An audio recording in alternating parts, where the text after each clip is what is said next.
MBBS in just 16 lakhs. Kyrgyzstan, Central America, Russia, Georgia. Orbit Global Education.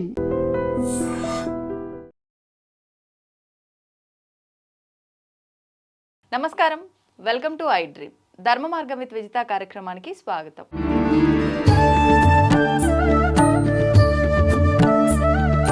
ప్రస్తుతం మనతో పాటు ఉన్నారు శ్రీ కామాఖ్య అమృత శోధన సంస్థ వ్యవస్థాపకురాలు వేణుశ్యామమ్మ గారు. ఇప్పుడు వారితో మాట్లాడి మరిన్ని విషయాలు తెలుసుకుందాం. నమస్కారం అమ్మా. అమ్మ, మనకు ఇప్పుడు ప్రస్తుతం ఆషాఢ మాసంలో మనం ఉన్నాము. మనకు మరికొద్ది రోజుల్లో ఆషాఢ అమావాస్య రాబోతోంది. ఈ ఆషాఢ అమావాస్య మరుసటి రోజు నుంచి శ్రావణ మాస పూజలు అనేవి ప్రారంభమవుతాయి. ముఖ్యంగా ఆషాఢ మాస ఈ అమావాస్య రోజున మనం ఆచరించాల్సిన విధి విధానాలు ఏమైనా ఉన్నాయా, వివరించండి. ఏదైనా అమావాస్య పౌర్ణమి 2 రోజులు ఏంటి అంటే చంద్రుడు 16 కళలతో ఉంటాడు. పౌర్ణమి రోజు ఏమిటి అంటే చంద్రుడు 16 కళలు మనకు కనిపిస్తాయి. అంటే ఆ వెలుగులో అది పౌర్ణమి నాటి చంద్రుడు అంటే జాబిల్ చంద్రుడు అని ఇవన్నీ మనం చూస్తాం. ఎందుకు అంటే ఆ 16 కళలు మనకు కనిపిస్తూ ఉంటాయి. ఇక్కడ అమావాస్య వచ్చేసరికి ఏంటి అంటే 16 కళలు కనిపించకుండా చంద్రుల్లో ఉంటాయి. అంటే ఒక విషయం మనం ఎప్పుడైనా చూడండి, మన శరీరంలో అన్ని పార్ట్లు బాగా పనిచేస్తున్నాయి. పనిచేస్తున్నప్పుడు ఒక పార్ట్ ఏదైనా పనిచేయకపోతే దానికి చాలా శక్తి ఉంటుంది. నిజం చెప్తే అంటే దాన్ని ఆపేస్తే ఇప్పుడు కళ్ళు లేదా కాళ్ళు ఏది పని చేయకపోయినా సరే ఆ ఎనర్జీ ఎక్కువ అవడం వల్లే ఏమవుతుంది అంటే వాళ్ళని మీరు చూసినప్పుడు వాళ్ళు చాలా గొప్పగా ఉంటారు. అంటే ఒక పార్ట్ ఏదైనా పని చేయని వాళ్ళని. దానికి ఎగ్జాంపుల్ కూడా ఏం లేదు. ధృతరాష్ట్రులు వారికి కళ్ళు కనిపించవు, కానీ గాంధారి మాత వారు ఏం చేశారు అంటే కళ్ళు కనిపిస్తాయి ఆవిడకి, కానీ కళ్ళకు గంతలు కట్టుకుని తన భర్తకు కళ్ళు లేవని చెప్పి తను కూడా కళ్ళతో ప్రపంచాన్ని చూడలేదు పెళ్ళయిన తర్వాత. ఆ శక్తి ఏమైంది అని అంటే దుర్యోధనుడికి ఎంతో బాగా ఉపయోగపడుతుంది. ఏంటి అంటే ఆ టైంలో ఆవిడ సాధన చేస్తారు. సాధన చేసినప్పుడు ఏమైంది, ఆ కళ్ళని అంటే ఆ కళ్ళకి ఇంకా ఇంకా అంటే కనిపిస్తుంది ఆవిడకి, కానీ ఆవిడ ఏం చేసింది చూడలేదు.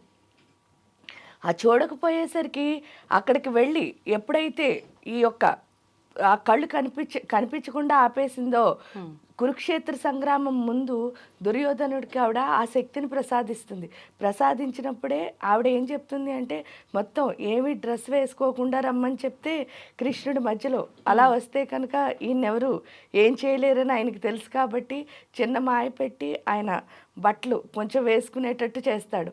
అప్పుడు ఏమవుతుంది అంటే ఆవిడ కళ్ళు తెరిచి మొత్తం ఆ శక్తిని అంతా ప్రసరింపజేసినప్పుడు శరీరంలోని మిగతా అన్ని భాగాలు వజ్రకవచం అంటే అంత ప్రొటెక్షన్ వస్తుంది ఆయనకి, అంత శక్తి వచ్చి రావడం వల్ల కురుక్షేత్రంలో ఇంకెక్కడ ఏం చేసినా ఆయనకి దెబ్బ తగలదు. అప్పుడు కృష్ణుడు చెప్తాడు పలానా చోట అతనికి వీక్, అక్కడ నువ్వు చేయాలి. ఎందుకంటే అక్కడ డ్రెస్ వేసుకోవడం వల్ల ఏమైంది, ఆ యొక్క శక్తి వెళ్ళలేదన్నమాట. ఈ బట్ట అన్నది ఆపింది. అంటే చూడండి అంత శక్తి అనమాట. అంటే ఒక పని చేస్తున్న పార్ట్ని ఆపేస్తే అదేవిధంగా అందుకే ఏంటి అంటే మంత్ర జపాలు చేయాలి అమావాస్య రోజున. ఎందుకు చేయాలి అంటే మంత్రం వల్ల ఏమొస్తుంది అని అంటే మన మైండ్ ఎప్పుడు ఓవర్ థింకింగ్, అంటే పడుకున్నా సరే ఆలోచించేస్తూ ఉంటాం కదా, చేసేదేవి లేదు కానీ ఆలోచించేస్తూ ఉంటాం. సో ఇక్కడికి వచ్చేసరికి ఏంటి అంటే మంత్ర జపం ఎంత చేస్తామో అంత స్థిరత్వము అన్నది వస్తుంది. అందులో 16 కళలతో చంద్రుడు ఎందుకు ఉన్నప్పుడు మాత్రం ఇంకొంచెం స్థిరత్వం ఎందుకు వస్తుందండి అంటారు. ఎందుకు అని అంటే చంద్రుడు మన మనస్సుకు అధిపతి అవడం వల్లే ఆయన కళలు ఏవైతే ఉన్నాయో అంటే పాడ్యమి విద్య తదియ మీరు చూసినప్పుడు ఒక్కొక్క రోజు చంద్రుడి యొక్క రూపం మారుతూ ఉంటుంది. అంటే ఆ కళ తగ్గుతూ ఉంటుంది, పెరుగుతూ ఉంటుంది. ఈ పెరగడం తగ్గడం ఏదైతే ఉందో దాంతోపాటు మన ఆలోచనలు చంచలత్వం ఇంకా పెరిగిపోతుంది, అంటే ఫ్లక్చువేషన్స్. ఇక్కడ పౌర్ణమి అమావాస్య తిథుల్లో చేయడం వల్ల ఏమవుతుంది అని అంటే ఆ ఫ్లక్చువేషన్ పోయి ఏకాగ్రత అన్నది వస్తుంది, అంటే ఫోకస్. మనం ఎప్పుడైనా సరే దేవత ఉపాసన చేసినప్పుడు దేవత పైన చాలా కాన్సన్ట్రేషన్ అంటే ఏంటి అంటే ఏకాగ్రత అన్నది చాలా చాలా ముఖ్యం. కాబట్టి ఇక్కడ అమావాస్య రోజు చేస్తే ఇందాక చెప్పుకున్నట్టు ఆ పని చేసినప్పుడు అంటే అన్నీ మనకు కనిపిస్తున్నప్పుడు చేస్తే దానివల్ల ఫలితం ఏమిటి అని అంటే కొంచెం ఉంటే అసలు కనిపించిన దాని ఇంకొంచెం ఎక్కువ శక్తి కాబట్టి ఆ రోజు చేస్తే ఇంకా ఎక్కువ ఫలితాన్ని మనం పొందుతాం. అందుకని చెప్పేసి ఆ రోజు సాధన ఏది చేసినా సరే మనకి మంత్రం ఏది ఉంటే అది, అన్నిటికంటే మంత్రాలు ఏవి చేస్తే అది గొప్పది. ఈ ఆషాఢ మాసం కాబట్టి వారాహి ఉపాసనకి చాలా పెద్దపీట. ఎందుకు అని అంటే వారాహి నిజంగానే అందే అందిని నమః రుందే రుందిని నమః నా మంత్రంలో అంటే కళ్ళు ఉండాలట, కానీ కళ్ళు పనిచేయకూడదు అంటే మనం చూడాలి. ఆ చూసిన దాన్ని దేనికి తీసుకోకూడదు, మైండ్కి తీసుకోకూడదు. ఎందుకంటే చూసినంతసేపు దాని మీద మనకేం అభిప్రాయం ఉండదు. బుర్రలోకి ఎప్పుడు తీసుకుంటామో అప్పుడే మన అభిప్రాయాలన్నీ మారిపోయి దాని గురించి అక్కర్లేని ఆలోచనలన్నీ వస్తూ ఉంటాయి.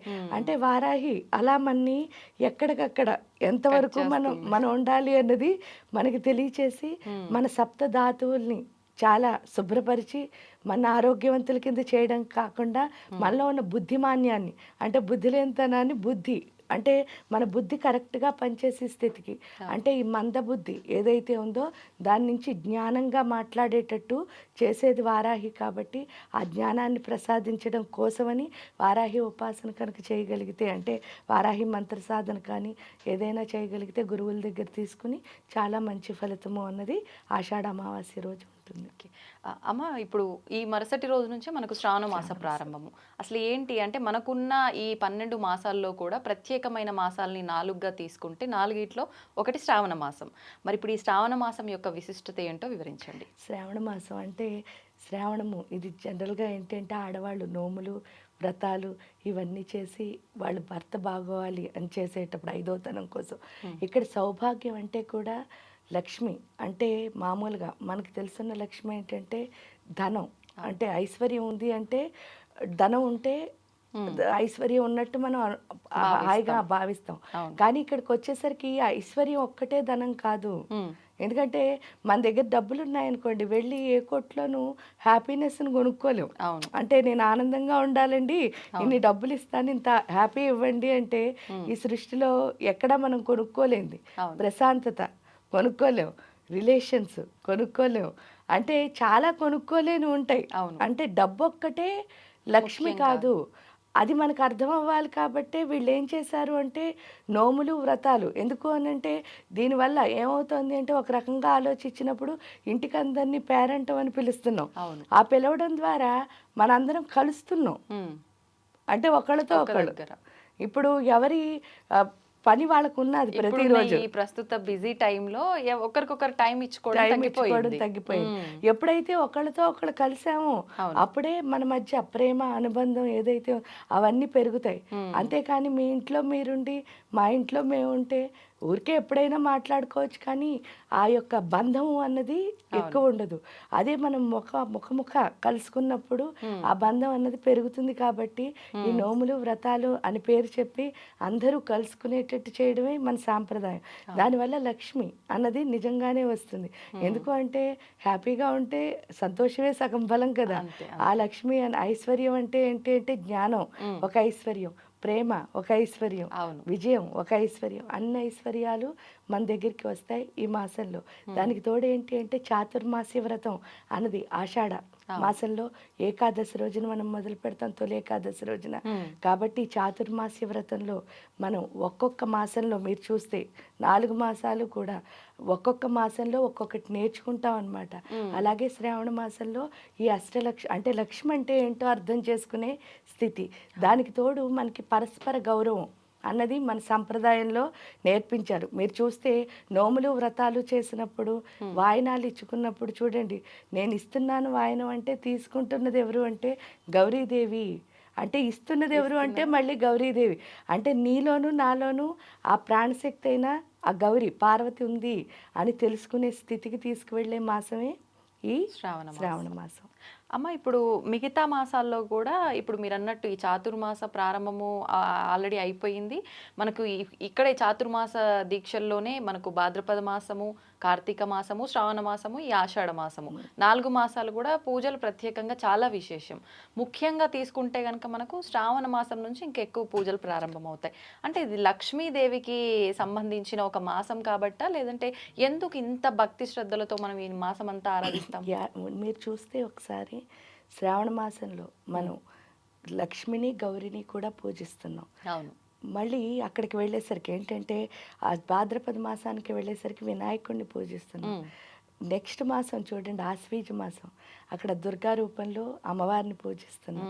అంటే లలిత దుర్గా మనం అమ్మవారిని పూజిస్తున్నాం. అవును. తర్వాత వచ్చేసరికి కార్తీక మాసంలో విష్ణువుని శివుణ్ణి పూజిస్తున్నాం. అంటే లక్ష్మి గౌరీ తీసుకెళ్ళి మన ఎవరిలో కలుపుతున్నారు? శివుడు విష్ణువులు.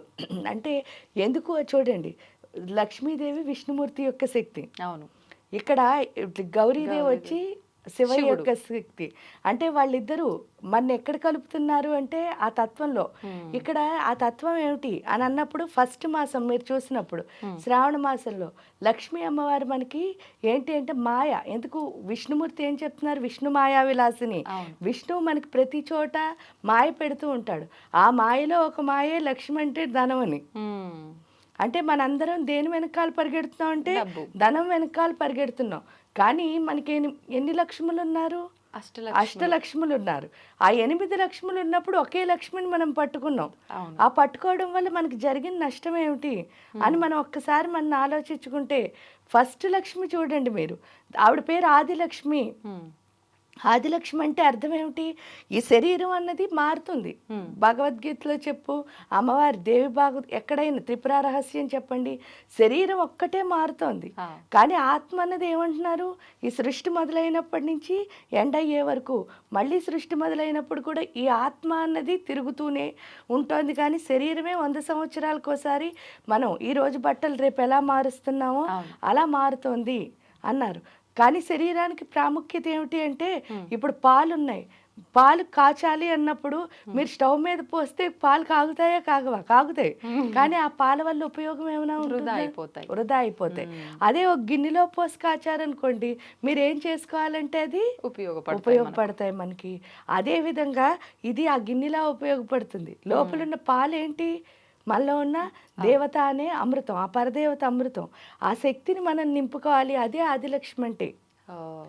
ఆ ఆదిలక్ష్మిలో శక్తిని ఎలా నింపుకుంటాం అంటే, మన ఆత్మశక్తి ఎలా పెరుగుతుంది అంటే, ఆత్మతో సూర్యశక్తి ఎప్పుడైతే అనుసంధానం అవుతుందో అప్పుడే ఆత్మశక్తి అన్నది పెరుగుతుంది. సూర్యుడు మనకి ప్రత్యక్ష దైవం అండి, ఇవన్నీ బాగా చెప్తాం. అంటే కానీ నేచర్లో కలిసిన వాడికి సూర్యుడు ప్రత్యక్ష దైవం. మనం ఎప్పుడు నేచర్లోనే ఉండం కదా. ఎందుకుండరు అని అంటారు. ఎందుకుండరు అంటే, నేను అన్నది ఎంత ఉంటుందో అంత నేచర్ నుంచి మనం సెపరేట్ అయిపోతాం.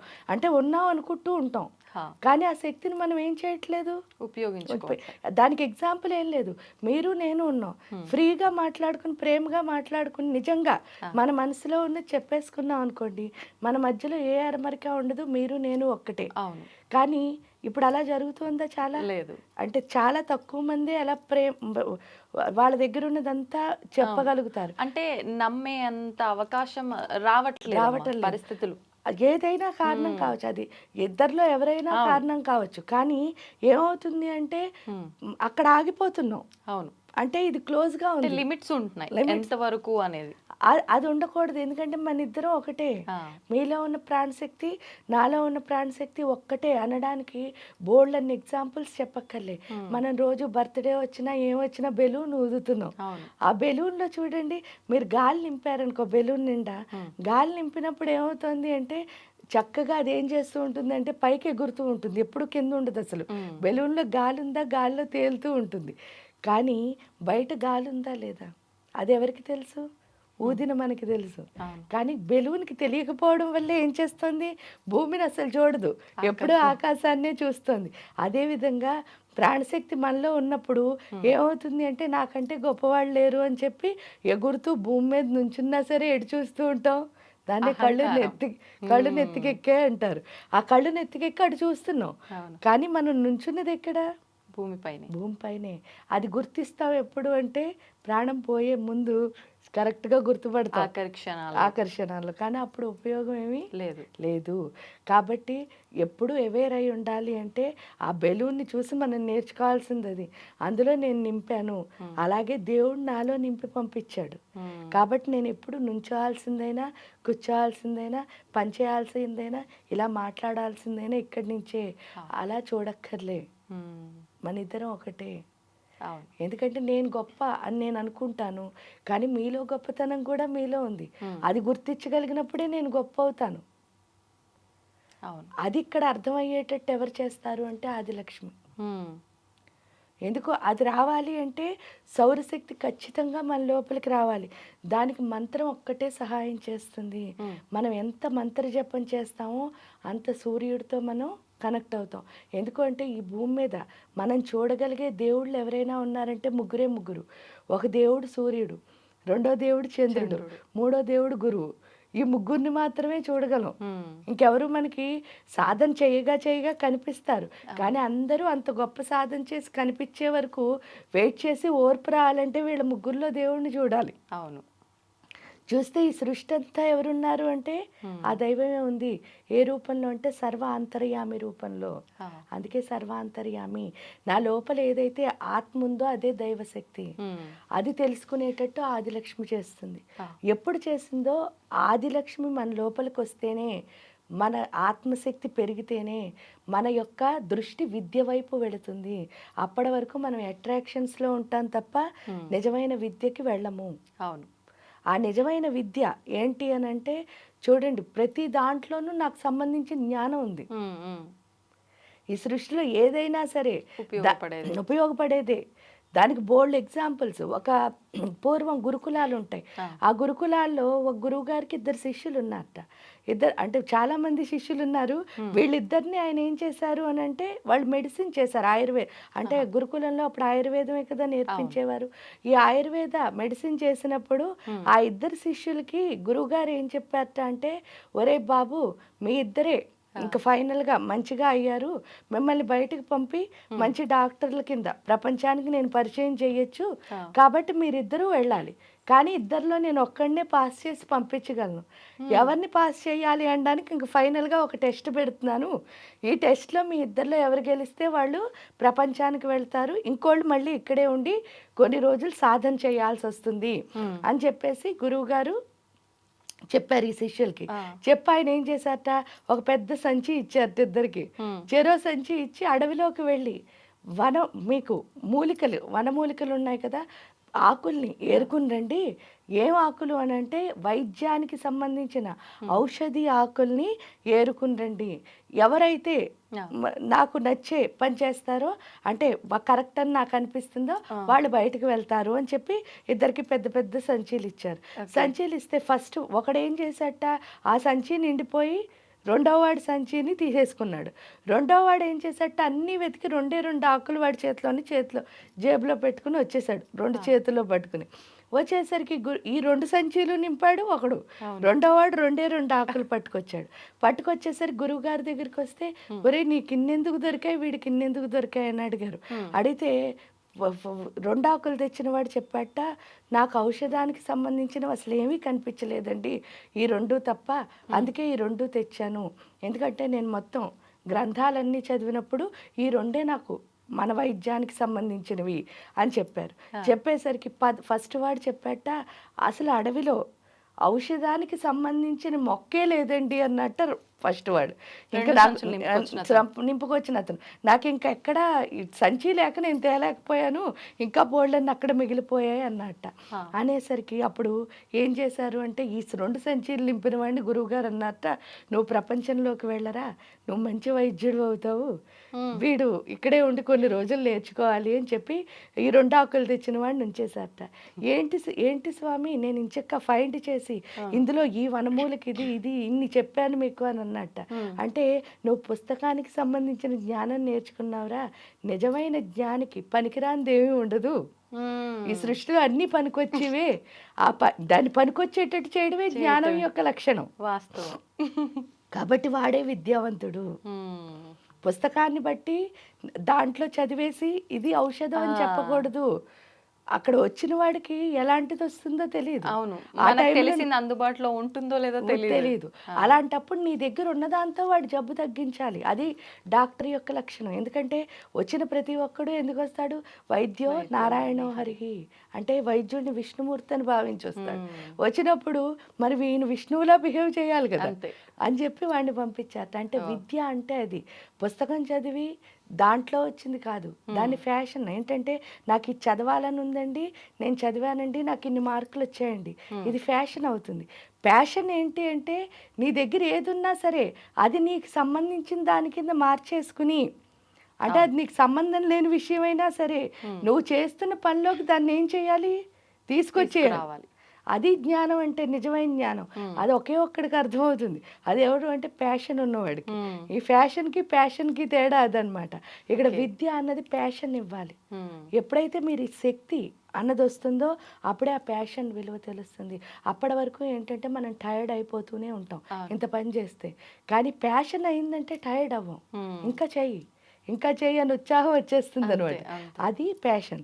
అది విద్యాలక్ష్మి ఇస్తుంది. ఇచ్చిన తర్వాత గజలక్ష్మి. గజము అంటే మీకు తెలుసు, ఏనుగు ఏంటిట అంటే ఎప్పుడు దానికి ఒక పేరు కూడా ఉంది, మదపుటేనుగు అని. అంటే దానికి చాలా అహంకారం ఎక్కువట. ఏంటండి దానికి ఉన్న అహంకారం అంటారు. మనకున్న అహంకారం ఎంత ఉంది అంటే మన కాలు గోరు నుంచి తల వరకు ఎంత ఉన్నామో అంతే. అసమాను నేను అని కొట్టుకుంటూ ఉంటాం. కానీ ఏనుగు అహంకారం అలా కాదట. దాన్ని మహత్ అహంకారం అంటారు. మహత్ అహంకారం అంటే అర్థం ఏమిటి అంటే ఈ సృష్టి అంతా నేనే ఉన్నాను, ఈ సృష్టి మొత్తం నా లోపలే ఉంది అని తెలుసుకోవడం. అంటే ఇక్కడ మీకు అర్థం అవ్వాల్సిన విషయం ఏమిటి అంటే నేను అంటే ఈ కాస్తే. అవును. కానీ భగవద్గీతలో కృష్ణుడు కూడా నేననే చెప్పాడు. అది మహత్ అహంకారం. అంటే ఈ సృష్టి అంతా నేనయ్యే ఉంది, మళ్ళీ ఈ సృష్టి మొత్తం నా లోపలే ఉంది. అదే హ్రీం శ్రీం అంటే. హ్రీం అంటే అర్థం ఏమిటి అంటే ఈ సృష్టి అంతా నేనే ఉన్నానని తెలుసుకోవడం. శ్రీం అంటే అర్థం ఏమిటంటే ఈ సృష్టి మొత్తాన్ని మన లోపలికి తెచ్చి. అది గజలక్ష్మి మనకి తెలియచేస్తుంది. అంటే ప్రతి దాంట్లోనే ఎవరు కనిపించాలి, మనమే భగవంతుడు. అహం బ్రహ్మాస్మి అంటే ఇప్పుడు నాలో భగవంతుడిని చూశాను అనుకోండి, ఆటోమేటిక్ గా మీలో చూడగలుగుతాను.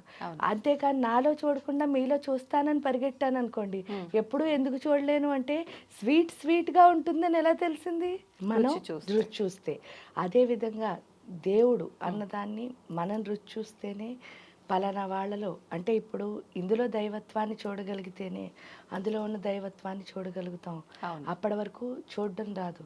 అందుకని చెప్పేసి లేకపోతే ఎలా ఉంటుంది అంటే నేను గ్రేట్ అని చెప్పేసి అందరినీ తక్కువ చేసి చూడడం వస్తుంది. ఇక్కడ దైవత్వం చూస్తే ఇంకెవరిని తక్కువ చేసి చూడడం రాదు. ఎందుకంటే ఈ సృష్టి అంతా దేవుడే ఉన్నాడు, అంతా ఒక్కటే. అది గజలక్ష్మి నేర్పిస్తుంది. ఎప్పుడు గజలక్ష్మి నేర్పించిందో ఆటోమేటిక్గా ధైర్యలక్ష్మి అంటే అర్థం ఏమిటి అంటే నిజమైన కరేజ్ ఏంటి, అసలు భయం ఎందుకు అని అంటే మనం చాలాసార్లు చెప్పుకుంటాం. భయం ఎందుకు వస్తుంది అంటే అమ్మ కడుపులో ఉన్నంతసేపు అమ్మతో కలిసి ఉంటాం. ఆ కలిసి ఉండడం వల్ల ఏమవుతుంది అంటే ఆవిడే అన్నీ చేస్తోంది. కానీ బయటికి రాగానే అమ్మని ఎప్పుడైతే అమ్మకి బిడ్డకి ఉన్న సంబంధం ఎప్పుడైతే కట్ చేశారో ఇంత ప్రపంచంలో నేను ఒంటరి, ఆ ఒంటరితనంతో బతకడం వల్లే ఇన్సెక్యూరిటీస్. ఏది చూసినా సరే భయమే.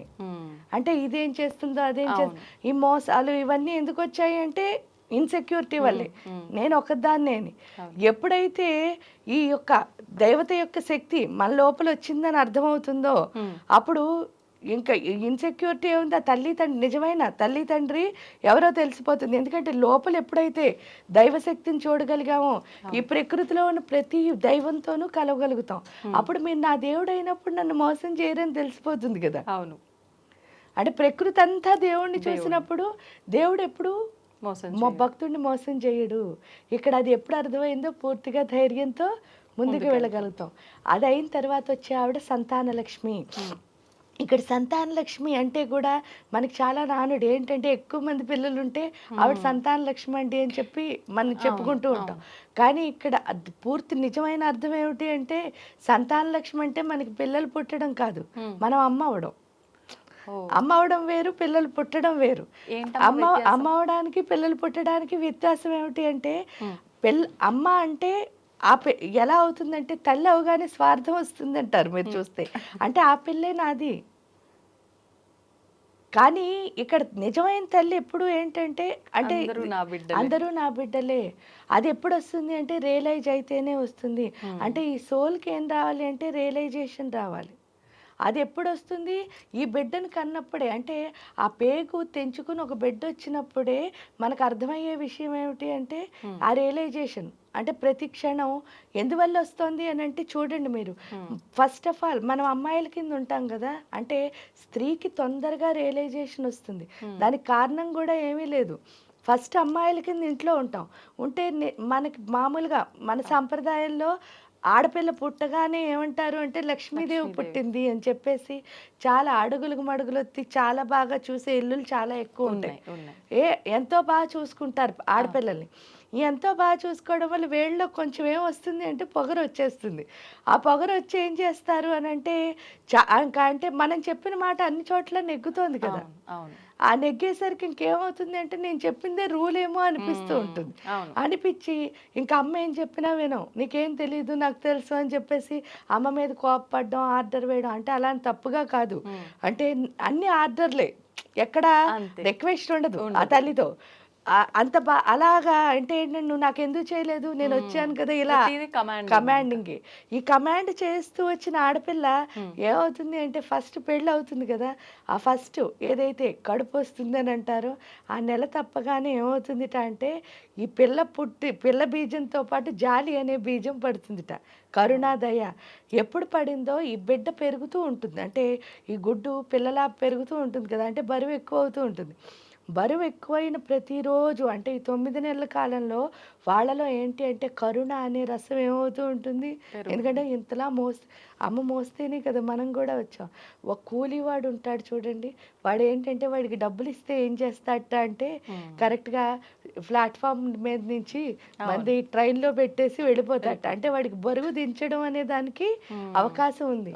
కానీ ఈ తల్లికి మాత్రం లేట, మొదలైందా 9 నెలల వరకు ఈ బరువును ఏం చేస్తూ ఉండాలి, మోస్తూ ఉండాలి.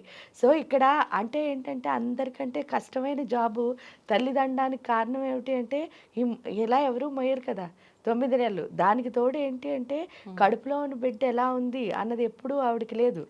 దాన్ని అసలు పుట్టకుండానే అపురూపంగా ప్రేమించగలిగిన శక్తి ఎవరు అంటే అమ్మ. అది ఎప్పుడు తెలుస్తుంది, మన కడుపులోకి ఒక బిడ్డ వచ్చినప్పుడే అమ్మ నన్ను అంతలా చూసింది అని. తీరా 9వ నెల ఈ బిడ్డ బయటకు వచ్చేస్తుంది. ఆ 9వ నెలలో అయిపోగానే నొప్పులు వస్తాయి చూసారా, అప్పుడు అర్థమవుతుందిట ఏంటి అంటే అమ్మ అంత కష్టపడితే నేను బయటకు వచ్చాను, ఎందుకు తల్లికి పునర్జన్మ అంటారు అన్నది ఆ నొప్పులు వచ్చినప్పుడే అర్థమవుతుంది. ఈ నొప్పులు వచ్చినప్పుడు వచ్చేదాన్ని ఏమంటారంటే సరెండరెన్స్ అంటారు. ఇక్కడ కరుణ వచ్చింది కదా ఈ 9 నెలలు, అప్పుడు శరణాగతి వస్తుంది. అమ్మ ఇంత కష్టపడితే నేను బయటకు వచ్చాను. ఆ శరణాగతి కాస్త ఈ పిల్ల పెద్ద ఊరుకోదు కదా, మళ్ళాగే కమాండ్ చేస్తుంది, ఆర్డర్ చేస్తుంది, అన్నీ చేస్తూ ఉంటుంది. చేస్తున్న ప్రతిరోజు వచ్చేది ఏంటంటే నేను అమ్మ దగ్గర చేసిన తప్పులు ఏమిటో అర్థమవుతూ ఉంటాయి. దాన్నే రియలైజేషన్ అంటారు. ఆ రియలైజేషన్ ఎప్పుడు వస్తుందో అప్పుడు ఏమవుతామంటే నిజమైన అమ్మ అవుతాం. ఆ నిజమైన అమ్మ అవడం అంటే అది ఒక్కసారి కనుక ఆ నిజమైన అమ్మ కనుక మనం అయ్యాము అంటే ఈ సృష్టిలో కనిపించే ప్రతి దాన్ని, ఈవెన్ మనం చేస్తున్న పనితో సహా ప్రతి దాన్ని ప్రేమించడం, గౌరవించడం వస్తుంది. అవును, ఇంకేమీ రాదు, ప్రేమించడం, గౌరవించడం ఒక్కటే వస్తుంది. అదే సంతాన లక్ష్మి అంటే. ఎప్పుడైతే మీరు అంత ఇష్టంగా గౌరవంగా ఒక పని చేస్తున్నారో మీకు వచ్చేది ఎవరు, విజయలక్ష్మి. అందుకే ఆవిడ విజయలక్ష్మి అయింది. అంటే లైఫ్లో ఏ పని చేసినా సరే ఇష్టంగా గౌరవంగా చేస్తే చాలు విజయం సిద్ధిస్తుంది. ఎప్పుడైతే ఆ విజయం అన్నది సిద్ధించిందో తర్వాత వచ్చే ఆవిడ విజయం అంటే ఏంటో కూడా లేదు, మీ కమిట్మెంటు ఏ విజయం. ఎందుకంటే ప్రతి క్షణం మీరు డెడికేటెడ్గా ఎంత కమిట్ అయి చేస్తున్నారు అన్నదే విజయము. మన చేతుల్లోనే ఉంటుంది, ఇంకెక్కడా ఉండదు విజయం అంటే. మనకు విజయం రావాలి అంటే మనమే కష్టపడాలి. అంటే మనం ప్రత్యేకించి ఏదో హడావిడి లేదు, మన కష్టమే మన విజయం. పైగా ఏంటి అంటే చాలా మంది చూడండి నన్ను వాళ్ళు తొక్కేసారు వీళ్ళు, అసలు అది అవ్వదు.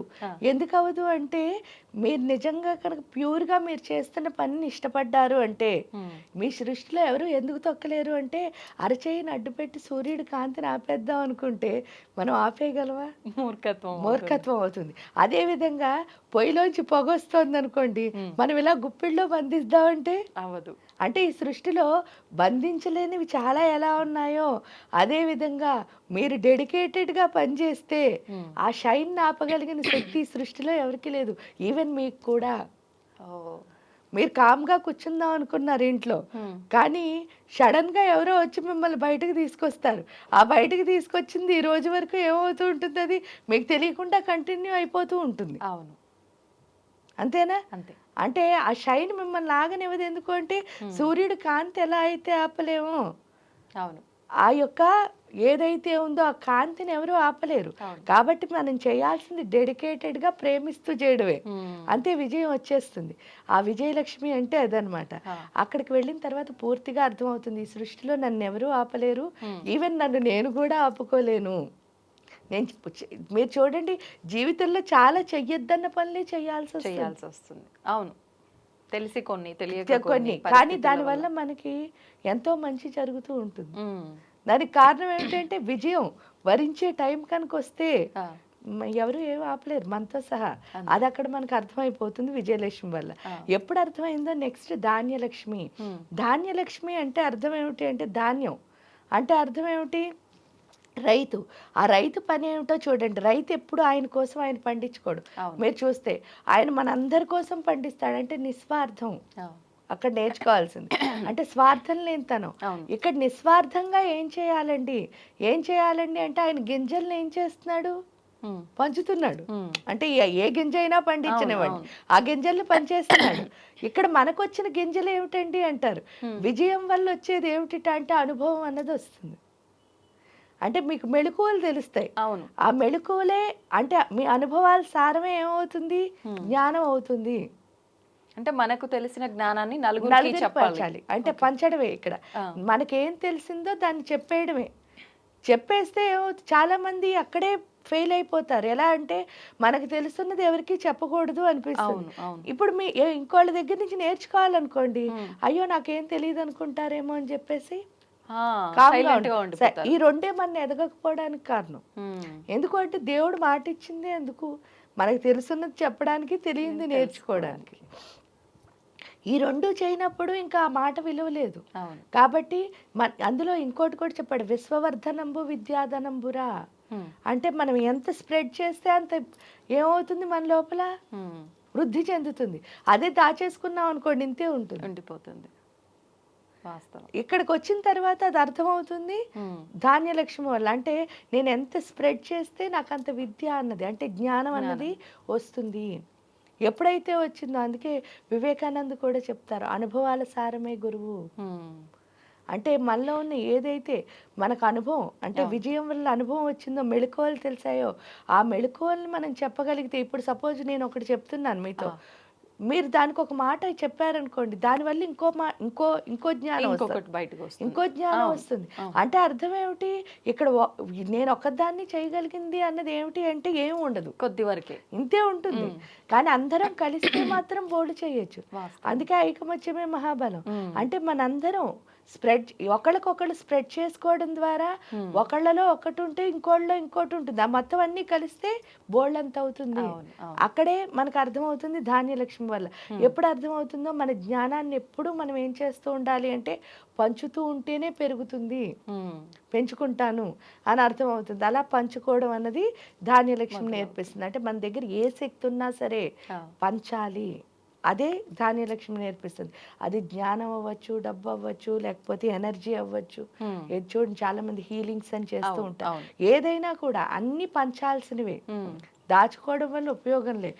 ఇంకా తర్వాత ఫైనల్ గా ఇవన్నీ వస్తే ధనలక్ష్మి వస్తుంది. కాబట్టి అదే ధనలక్ష్మి అంటే. ధనలక్ష్మి అంటే కూడా అర్థం ఏమిటి అంటే బీయింగ్ ప్రెజెంట్ అని. ఎవరైతే వర్తమాన కాలంలో ఉంటారో వాళ్ళ దగ్గరే ధనలక్ష్మి అన్నది నిలుస్తుంది. భూత భవిష్యత్ కాలాల్లో ఉన్నవాడికి ఎప్పుడు ధనలక్ష్మి ఎందుకు నిలవదంటే, లక్ష్మీదేవికి ఇష్టం లేనిది ఏంటి అంటే ఏడుపు. భూతకాలంలోకి వెళ్ళిన వాడు ఎప్పుడు ఏం చేస్తూ ఉంటాడు, బాధపడుతూనే ఉంటాడు. అందుకని చెప్పేసి ఆవిడకి అసలు అక్కడ అలక్ష్మనే కదా అర్థం, ఏడవడం అంటే. అందుకని ఆ కాలంలో ఉండకూడదు. భవిష్యత్తుకు వచ్చేసరికి ప్రతిదానికి టెన్షను. అసలు అమ్మ ఎప్పుడు ఎలా ఉంటుంది, ఎందుకంటే ఆవిడ అంత గొప్ప స్థితికారకురాలు. విష్ణుమూర్తి ఏం చేస్తున్నాడు, మొత్తం ఈ సృష్టిని అంతటిని 14 భువనాల్ని అనేక కోటి బ్రహ్మాండాల్ని పరిపాలిస్తున్నారు ఆయన. ఆ పరిపాలిస్తున్న రాజుగారు రాణి ఎంత బ్యాలెన్స్గా ఉండాలి. సో ఆ బ్యాలెన్స్ మనలో లేదనుకోండి, ప్రతిదానికి టెన్షన్ పడుతున్నాం అనుకోండి, అమ్మకి ఏమవుతుంది, నచ్చదు కదా. అందుకని భూత భవిష్యత్ కాలాల్లో ఉండకూడదు, వర్తమానంలో ఉంటేనే ఎవరుంటారు అంటే ఆ శివశక్తి ఎక్కి రూపిణి కింద లక్ష్మీ అమ్మవారు. దాన్నే లక్ష్మీ కళ అని అంటారు. అంటే లక్ష్మి అంటే నిజంగా ఏంటంటే ప్రశాంతం, తృప్తి అని అర్థం. లేనిదే ఇది ప్రతి ఒక్కరికి. ఆ తృప్తి ప్రశాంతం వస్తే చాలు మనం ఎలా ఉంటాం, ధనంగానే అంటే ఐశ్వర్యవంతులమే. అవును. తృప్తి లేని వాడి దగ్గర ఎంతున్నా ఐశ్వర్యం కాదు. వృధా. అవును, వాస్తవం అమ్మ. ఇక్కడ అది నేర్చుకుంటాం ధనలక్ష్మి వల్ల. కానీ ఇప్పుడు ఎందుకండి అంటే మనం ఏం చేస్తున్నాం, అందరం ధనలక్ష్మిని సంపాదిస్తున్నాం. ధనం మూలం ఇదం జగత్ అంటున్నారు, వెళుతున్నారు, సంపాదిస్తున్నారు. అవును. సంపాదించేంటి ఇలా ముందుకు వెళ్తే హాయిగా ఎంతో హ్యాపీగా అన్నీ ఉండి ఆనందంగా ఉండే మనం కాస్త ధనం ఒక్కటి సంపాదించడం వల్ల ఏమవుతోంది అంటే వెనక్కి వస్తున్నాం. ఈ వెనక్కి వచ్చేసరికి ధాన్యలక్ష్మి పంచాల్సిన ప్లేస్లో దాచడం మొదలెట్టాం. అవును. ఏంటి బ్యాంకుల్లో ఎప్పుడైతే దాచామో మనకి అర్థమైపోయింది కదా, దాస్తే ఏమవుతుంది, బ్లాస్ట్ అయిపోతుంది ఏ శక్తినైనా. అదే అవుతోంది, విజయం లేదు. లేదు. ఎందుకంటే మీరు దాయడం వల్ల విజయం అన్నది సిద్ధించట్లే. విజయం ఎక్కడ లేదో అక్కడ సంతాన లక్ష్మి అంటే ప్రేమ అన్నది ఉండదు. ఎందుకంటే ప్రేమ అన్నది మన అందమైనతనం, అందవిహీనత ఏంటి అంటే ప్రేమించకపోవడమే. ఎప్పుడైతే మనకి ఏదైనా సరే ఇష్టం లేకుండా ఎందుకు వచ్చిన బతుకురా అని చేస్తున్నాం అనుకోండి, ధైర్యం అన్నదాన్ని ఏమవుతాం, కోల్పోతాం. భయం, ఎందుకంటే నాకు ఎందుకు వచ్చింది అని చేశాను అనుకోండి, మీరు నా వాళ్ళని నాకు తెలియదు. అంతే కదా. ఎప్పుడు ఏంటంటే ఎప్పుడైనా సరే అందరూ పరాయి వాళ్ళలాగే కనిపిస్తారు. మీరు నిజంగా నా వాళ్ళే అయినా నేను గుర్తించలేకపోతున్నాను. గుర్తించలేకపోవడం వల్ల ఏమవుతుంది అంటే అహంకారం. అంతే. ఏం చేస్తున్నా నా గొప్పలు నేను చెప్పేసుకుని అహంకారంగా ఉండడం వల్ల అందరూ ఏమవుతారు, దూరం అయిపోతారు. మనం ఏదిస్తే అదే తిరిగి మనం ప్రేమగా ఉంటే మన చుట్టూ ఉన్న వాళ్ళు కూడా కలిసిపోతారు ప్రేమగా. లేదు అంటే అందరూ దూరంగా వెళ్తున్నారు. దూరంగా వెళ్ళడం వల్ల అహంకారం ఎక్కడ ఉంటుందో అక్కడ విద్య అన్నది అసలు ఉండదు. ఎక్కడ విద్య లేదో అక్కడ శక్తి అన్నది ఉండదు. శక్తి లేదు అనడానికి ఒకే ఒక కారణం, అందరూ డి విటమిన్ టాబ్లెట్స్ వాడడమే. ఎందుకంటే సూర్యుడు శక్తి ఉంటే డి విటమిన్ టాబ్లెట్స్ అవసరమా, లేదు. అంటే చూడండి, ఇలా వెనక్కి రావడం వల్ల దానివల్ల ఏంటి అంటే మానసిక పరిస్థితి సరిగ్గా లేకపోవడం వల్ల అందరితో ఫైట్ చేయాలనిపిస్తుంది. ఎందుకంటే మీరు హాయిగా ఉన్నారనుకోండి, ఎవరేం చేసినా టేక్ ఇట్ ఈజీ అంటారు. అవును. అదే కనుక మీరు వీక్ గా ఉన్నారనుకోండి, ఎంత చిన్న విషయాన్ని మీరు ఏం చేస్తారు, అంత భూతద్దంలో చూస్తారు. అంటే మన వీక్నెస్ ఫైట్ చేయడం తప్ప స్ట్రెంగ్త్ కాదు. అది తెలుసుకునే స్థితి రావాలంటే ఇలా వెళ్ళాలి. లేదు అంటే ఇప్పుడులాగే వెనక్కి వచ్చేస్తాం. అది శ్రావణ మాసం మనకి నేర్పిస్తుంది. పైగా ఇక్కడ లక్ష్మి అంటే కూడా మనకి వనరుల్ని ప్రసాదిస్తుంది. అంటే మనకి ప్రతి క్షణం రీసోర్స్ ఇచ్చేది ఎవరు అంటే ఈ ప్రకృతిలో. అందుకే ఆవిడ ప్రకృతి నమః. ఆ రీసోర్స్ ఇస్తున్న లక్ష్మి ఇది నాదే అని తెలుసుకునే స్థితి ఎవరిస్తారంటే గౌరీ, పార్వతీదేవి. అందుకే ఈ మాసం అంత గొప్పది ఎందుకయింది అంటే, నాకు వచ్చిన రీసోర్స్ నాదే అని తెలుసుకున్నవాడు సక్సెస్ అవుతాడు. అవును. నాదే అని తెలుసుకొని వాడు ఏమవుతాడు, ఫెయిల్యూర్ అవుతాడు. అందుకని చెప్పి నాదే అని తెలుసుకునే స్థితి ఎవరిస్తారు అంటే ఈ యొక్క గౌరీదేవి ఇస్తుంది. ఈ లక్ష్మి గౌరీ ఎక్కడుంటారో అక్కడ ఆటోమేటిక్గా ఎవరుంటారు అంటే సరస్వతి అమ్మవారు ఉండి దాన్ని మనం ఎలా మనకు అనుకూలంగా మార్చుకోవచ్చు అన్నది ఆ విద్యాలక్ష్మి రూపంలో సరస్వతి అమ్మవారు మనకి నేర్పిస్తారు. అందుకని శ్రావణ మాసం అంత గొప్పదైంది. అమ్మ, ఇప్పుడు ఒక్కొక్క లక్ష్మిని ఒక్కొక్కరిని సపరేట్గా ఆరాధించాలా, లేదు అంటే అంతా కలిపి ఒక్క అమ్మవారిగానో, లేదంటే అలా మనం విగ్రహ రూపంలో అలా కాకుండా మంత్ర రూపంలో అలా ఏమైనా ఆరాధించాలి మాసం అంతా అంటే ఏం మంత్రం ఆచరించవచ్చు? ఇక్కడ ఒక్కొక్క లక్ష్మిని ఒక్కొక్కలా ఆరాధించక్కర్లే. లక్ష్మి అన్నదాన్ని మామూలుగా మనం ఆరాధిస్తే సరిపోతుంది. ఉపాసన పరంగా అంటే గురువుల దగ్గరికి వెళ్ళి ఏదో ఒక మంత్రం తీసుకోవచ్చు. అలా కాదు అంటే లక్ష్మీ అష్టోత్తరం, లక్ష్మీ సహస్రనామం లేదా వరలక్ష్మి పూజ మనకి చేయిస్తున్నారు. ప్రతి శుక్రవారం పూజ అన్నది ఉంటుంది. అక్కడ కూడా చూడండి 9 గ్రంథులు అంటే 9 ముళ్ళు వేసి మనకి తోరం కడతారు. ఆ 9 ముళ్ళు ఏంటి అని చూస్తే మన నవరంధ్రాలే. ఒక్కొక్క రంధ్రాన్ని మనం ఏం చేస్తున్నాం అక్కడ ప్యూరిఫై చేసుకుంటున్నాం. ఎప్పుడైతే ప్యూరిఫై చేస్తున్నామో అప్పుడు ఏమవుతుంది అంటే ఆ రంధ్రాల్లోకి ఈ యొక్క ఎనర్జీ శక్తి అన్నది వెళుతుంది. ఎప్పుడు ఆ రంధ్రాల్లో అంటే మన నవరంధ్ర పూరితమైందే శరీరం అంటున్నారు కదా, అవే నవమ గ్రంథులు. అందుకే ఒక్కొక్క వేసినప్పుడు ఆ ముడి వేసినప్పుడు మనతో ఒక శ్లోకం కూడా చెప్పిస్తారు. ఆ శ్లోకంతో చేయడం వల్ల ఏమవుతుంది అంటే ఒక్కొక్క గ్రంథి ఏమవుతుంది, శుద్ధ అవుతుంది. శుద్ధి అందులో లక్ష్మీ శక్తి వెళుతుంది. ఎప్పుడైతే వెళ్ళిందో మనం ఎవరిలా మారుతాము అంటే ఆ లక్ష్మీ అమ్మవారి కింద. ఎందుకు అంటే ఇక్కడ ప్రతి దాంట్లోనూ కూడా ఆ దేవతలా మనం మారడమే నేర్పిస్తున్నారు. అందుకే వాయినాలు ఇచ్చినప్పుడు కూడా నువ్వు గౌరీదేవి నేను గౌరీదేవి అంటే పరస్పర దేవతని చూడడం అన్నది మనకి నేర్పుతున్నారు. ఇక్కడ ప్రతి ఏ పూజ చేసినా అంతే, ఆత్మని శుద్ధి చేసుకోవడానికి తప్ప మనం ఏం చేసామంటే కోరికలతో ముడిపెట్టి ఆ ఆత్మశుద్ధి అన్న దానికి దూరం అయిపోతున్నాం. అవును. కానీ ఆత్మశుద్ధి అయితే ఈ కోరికలే ఉంది. అంతే. మీరే దేవత అయ్యారనుకోండి, మీరు తీర్చే ఆవిడవుతారు. అవును. అప్పుడు ఇంకెవరినైనా అడగాల్సిన పని ఉంది. అంతే. అవునమ్మా. అంటే ఆ దేవతే మీరైనప్పుడు మీరే తీర్చే ఆవిడవుతారు కదా. అలా అయ్యేటట్టు తయారవ్వాలి ఏ పూజ చేసినా. ఇక్కడ మనకి హిందూ ధర్మంలో నేర్పింది కూడా అదే. అవును. కానీ దాన్ని ఎందుకో వదిలేసి శరీరానికి సంబంధించిన దాంతో, అంటే ఇది కావాలి అది కావాలి అని అవసరాల అడగడంలోనే ఉండిపోయాం. దాన్ని దాటడమే ఈ నోములైనా వ్రతాలైనా లేకపోతే ఈ చాతుర్మాస్య వ్రతాలైనా. ఇప్పుడు ఈ నోముకి వ్రతానికి మధ్య డిఫరెన్స్ ఏంటమ్మా? నోముకి వ్రతానికి మధ్య డిఫరెన్స్ ఏమిటి అంటే ఏమీ లేదు. వ్రతం అంటే అర్థం ఏమిటి అంటే ఒక సంవత్సర కాలం పాటు వాళ్ళు ఏం చేస్తూ ఉంటారంటే పలానాది దీక్ష అని చెప్పి దాన్ని ఏమంటారు అంటే సూర్యుడు పుట్టినరోజు నాడు తీసుకుని చేసేవాళ్ళు ఉంటారు. అంటే మాఘమాసంలో జనరల్గా అందరూ చేస్తారు ఆ వ్రతాలు అన్నవి. ఇవి ఏంటంటే ఆ సంవత్సరం అంతా వాళ్ళు ఆ వ్రతాన్ని చేస్తారు. లేదు అది ఎప్పుడైనా చేయొచ్చు. కానీ నోము అనేసరికి ఈ మాసంలోనే, అంటే శ్రావణ మాసం నోములు అంటే శ్రావణ మాసం, కార్తీక మాసంలో కూడా కొంతమంది చేస్తూ ఉంటారు ఆ కార్తీక మాసం నోములు. అంటే అలా ఆ మాసంలోనే చేసేవి నోములు అవుతాయి. ఇది ఏంటి అంటే సంవత్సర కాలంలో వాళ్ళు దీక్ష తీసుకుని ఎప్పుడైనా చేసుకుంటారు ఆ సంవత్సరం. ఇప్పుడు 16 ఫలాల నోములని ఇలా దీక్ష తీసుకుని చేసుకునే వాళ్ళు ఉంటారు. అది ఏంటంటే వాళ్ళు మొత్తం ఎప్పుడైనా చేయొచ్చు, రెండు ఒక్కటే. కానీ అది వాళ్ళు అది ఎప్పుడైతే చూడండి ఆ యొక్క రథసప్తమి రోజు దీక్ష తీసుకుని మాఘమాసంలో ఆ రోజు నుంచి వాళ్ళు ఎప్పటి వరకు అంటే చేసుకుంటారో అప్పటి వరకు, అంటే 16 ఫలాల నోమన్నది 16 పళ్ళు 16 రకాలుగా 16 మంది ముత్తైదువులకి పంచి తర్వాత ఉద్యాపన చేసుకోవాల్సి వస్తుంది. అది ఏమవుతుంది అంటే వ్రతం. ఆ వ్రతం అయిపోగానే అది అయిపోతుంది. కానీ ఇక్కడ నోము వచ్చేసరికి శ్రావణ మాసం నోములు 5 సంవత్సరాలు. ఆ 5 సంవత్సరాలు కూడా ఎందుకు చేయమన్నారో మనం చూద్దాం. ఎందుకు అని అంటే 5 సంవత్సరాలు అంటే పంచకోశాలు. అవును. భర్త బాగుండాలి అని చేస్తున్నాం అని అనుకుంటున్నాం. ఇక్కడ ఏంటి అంటే నేనే ఆయనకి శక్తినిస్తున్నాను. అంటే ఒక గృహిణిని ఎవరైనా సరే ఇంట్లో ఉన్న గృహిణిని దేవత అని పిలుస్తాం మనం చూస్తే. అంటే ఇల్లాలే దేవత అని. ఎందుకని అంటున్నారు అని అంటే ఈవిడ శక్తితోనే ఇల్లంతా నడుస్తుంది. అది తెలియాలి అంటే ఈవిడ పంచకోశాలు ఏమవ్వాలి, యాక్టివేట్ దాటాలి. ఆ పంచకోశాంతర స్థితాన్ని చూడాలంటే నిజమేమిటో అర్థం చేసుకోవాలి. అంటే లేకపోతే ఏమవుతుంది అంటే నా భర్త నన్ను కష్టపెడుతున్నాడు ఇంట్లో వాళ్ళు అంటే ఆ ఎమోషన్స్తోనే ఉండిపోతారు. అవును. ఆ ఎమోషనల్ లెస్ స్టేట్కి వెళ్ళాలి అంటే మనలో ఆ అంటే అన్నమయ కోసం, ప్రాణమయ కోసం, మనోమయ కోసం, జ్ఞానమయ కోసం, ఆనందమయ కోసం, ఈ కోశాలు ఎప్పుడైతే మనం లోపలికి వెళతామో అప్పుడే ఒక్కొక్కటిగా మనలో ఉన్న మలినాలను వదిలించుకుంటాం. వదిలించుకున్న తర్వాత నేనే మొత్తం దీన్నంతటినీ కాపాడుకోవాల్సిన దాన్ని. ఎందుకు అనంటే దేవత ప్రతి ఇంట్లోనూ ఉండలేదు కాబట్టి అక్కడ సృష్టించింది ఎవరిని అంటే అమ్మని. మరి ఆ అమ్మలా రియలైజ్ అయ్యి ఉండాలి కదా, ఎమోషనల్గా ఉండకూడదు కదా. ఆ స్థితికి వెళ్ళడానికే ఈ నోములు పెట్టారు.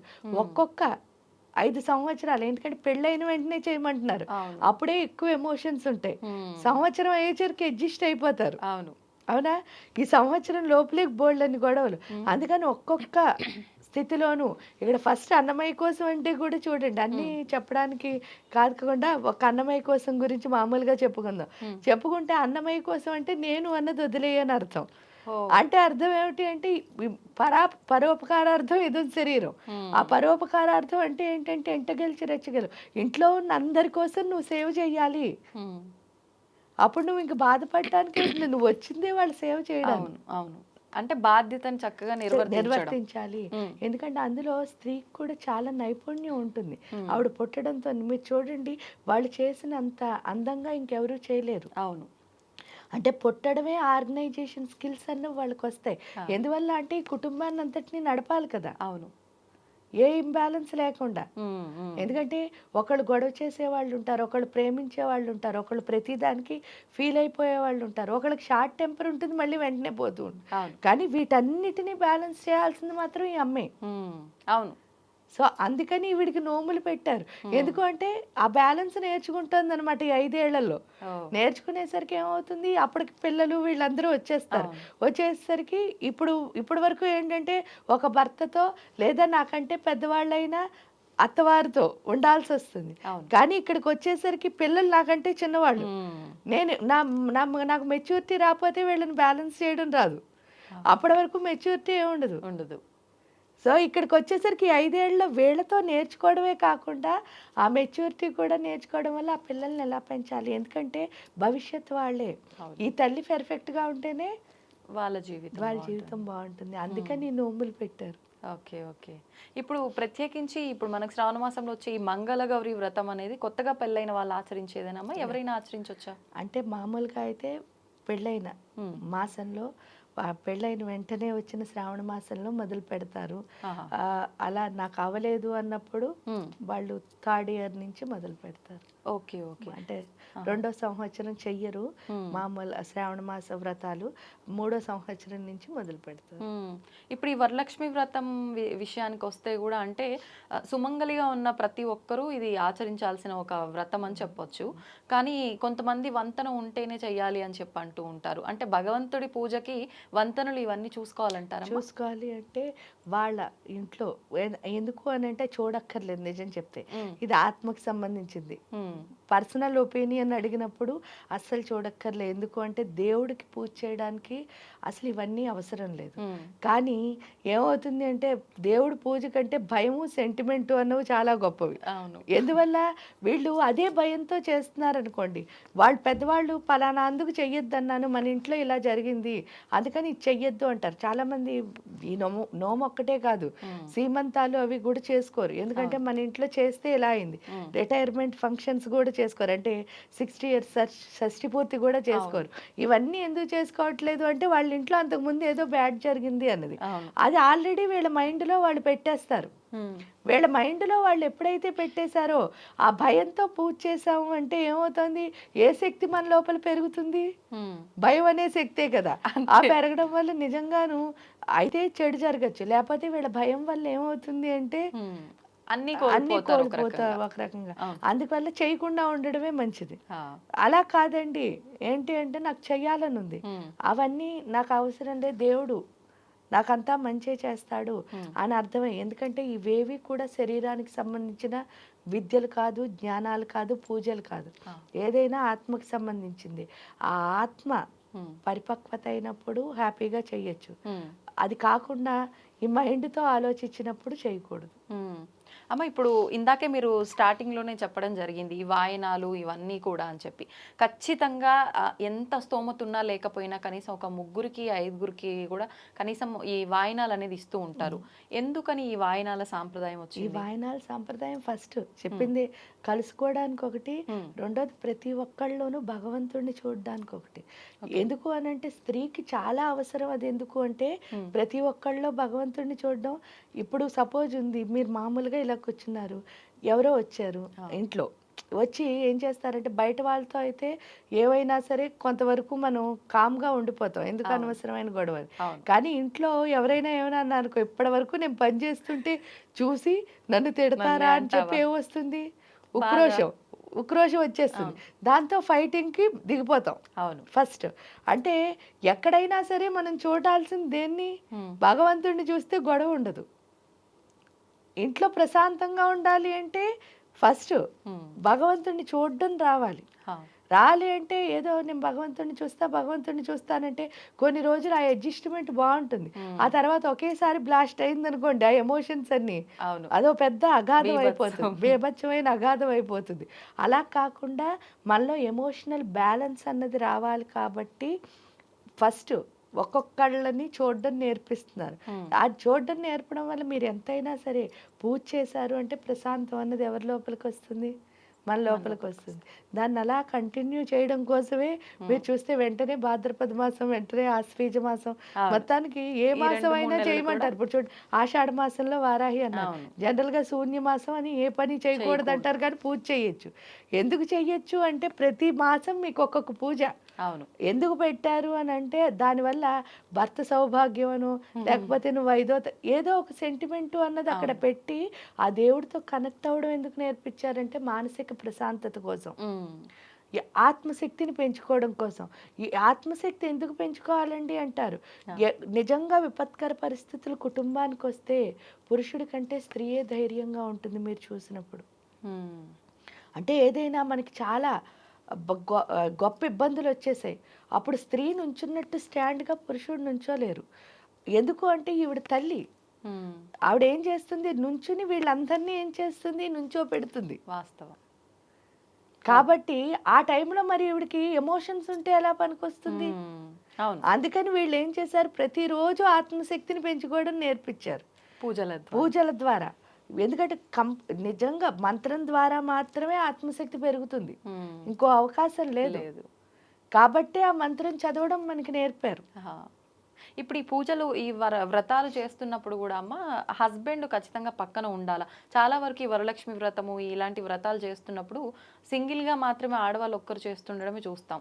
కానీ ఇది దంపతులు ఇద్దరూ కలిసి చేస్తే పూజలకి దంపతులు కొన్ని వ్రతాలు వాటికి అసలు నిజం చెప్పాలంటే వీళ్ళు చేసేవి కాబట్టి వీళ్ళు ఒక్కళ్ళు చేసుకుంటే సరిపోతుంది, ఉండాలి అని రూల్ లేదు.